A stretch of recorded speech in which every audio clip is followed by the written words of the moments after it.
There's an old joke. How do you get to Carnegie Hall? The punchline is, practice, practice, practice. Today, the desire for many performers isn't to get to Carnegie Hall, but to be on American Idol. Of course, the way to get there remains the same. Practice, practice, practice. Stephanie Hanvey has been practicing since she began singing at age 9 and performing at 10. Once ridiculed and laughed at in school, she is now the envy of her peers and a role model for girls across the country. This is her story. You look like you're ready to audition for American Idol. Yeah, I've been ready. Okay, Stephanie, congratulations for being on American Idol. Thank you. That's really fantastic. So where was the audition that you did for this one? I went out in Boston. It was at Gillette Stadium. With 10,000 people were there. Yeah, that's a huge one. Yes, it's really big, so.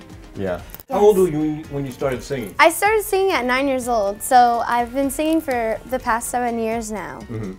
And at what point during that time did you realize this is what you wanted to do for your life and career? Definitely after I sang at the talent shows, about like 10 years old.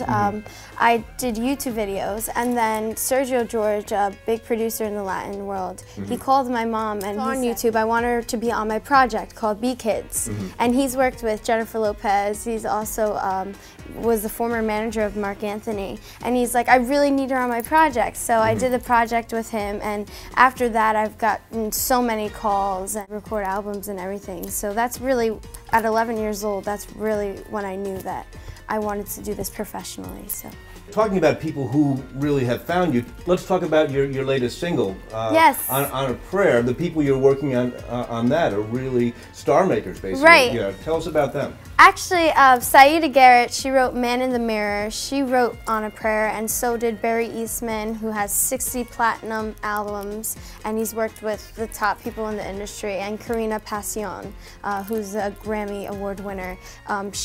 They all wrote this song for me, and Barry produced it as well. And you know, this song means so much to me, and I feel like I can give a positive message to everyone that they can follow their dreams and they can just stay true to who they are.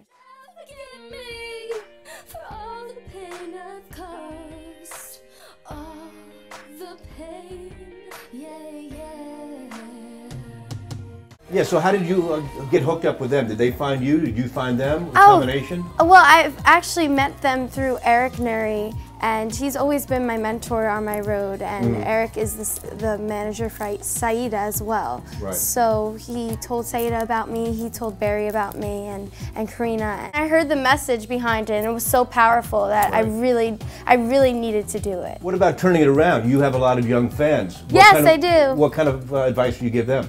Well, I always have been a big supporter on following your dreams for my young supporters that support me. I always try to portray that to these young girls today, that they can follow their dreams. Your parents, how influential were they in your religious upbringing and in your music? Oh, well, they've always told me to keep God first. I've always went to church every Sunday, and they always were there for me, and I love them so much.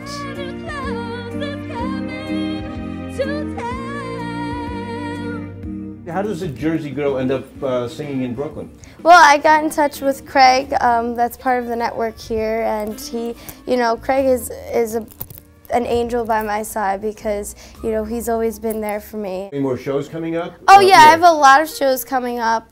They'll be posted on my website and my Twitter and everything. Too many times I falter, too many times I tread water, but all my hopes and dreams could end up like a ribbon I can send out on a prayer, on a prayer, on a prayer, on a prayer. Send it out everywhere on a prayer, yeah. I know I'm worthy of being